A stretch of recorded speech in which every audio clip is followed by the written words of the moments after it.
एक fake narrative build किया जा रहा है कि यूके की अदालत ने मुझे मेंटली अनस्टेबल डिक्लेयर कर दिया। पाकिस्तान की ये फेक न्यूज है, ये कंप्लीटली फेक न्यूज है। ये नैरेटिव बिल्ड किया जा रहा है मल्टीपल रीजंस के लिए।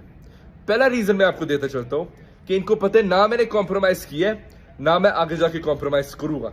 इन्होंने मेरे खिलाफ पाकिस्तान में झूठे केसेस किए हैं मल्टीपल, जिसपे दहशतगर्दी का इन्वॉल्व है और पता नहीं क्या क्या कुछ। और दूसरी बात आती है कि ये ऐसा नैरेटिव बिल्ड कर रही है क्योंकि आने वाले दिनों में मेरी यूके में भी हियरिंग्स है और इनको पता है कि एंड पे सच ही जीतता है। तो उनके पास अभी क्या ऑप्शन रहा है? मुझे ज्यादा डिफेम करने का, मुझे मलाइन करने का। मेरा नाम फेक न्यूज में अभी एयर कर रही है ताकि मैं डिस्क्रेडिट हूं। पाकिस्तानियों अपनी खबरों को ना माने। मैं एक और चीज बोलता चलता हूं, ये ऐसा नैरेटिव बिल्ड कर रही है कि मैं मेंटली अनवेल हूं ताकि अगर खुदा ना खास्ते ये मुझे नुकसान पहुंचाए। इसलिए माफियाज है पाकिस्तानियों, अगर ये कभी मुझे नुकसान पहुंचाए ये कार्ड प्ले कर सकती है कि शायद ने खुद अपने आप को कुछ कर दिया। लेकिन पाकिस्तानियों, ऑन द रिकॉर्ड में बात आज कर रहा हूं, मैं कभी अपने आप को कुछ नुकसान नहीं पहुंचाऊंगा।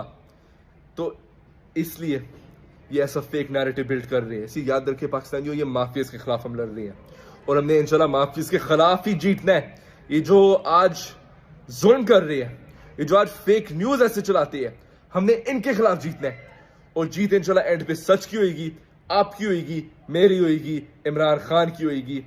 लेकिन एक चीज मैं आखिरी में बोलता हूं, मैं नवाज शरीफ नहीं हूं कि मैं यूके की कोर्ट्स में जाऊं या किसी भी अदालत में जाऊं और बीमारी का बहाना बोलूं कि मुझे मेरे प्लेटलेट्स गिर गया या पता नहीं क्या हो गया मुझे और फिर मैं भाग जाऊं। भागना आसान काम होता है पाकिस्तानियों।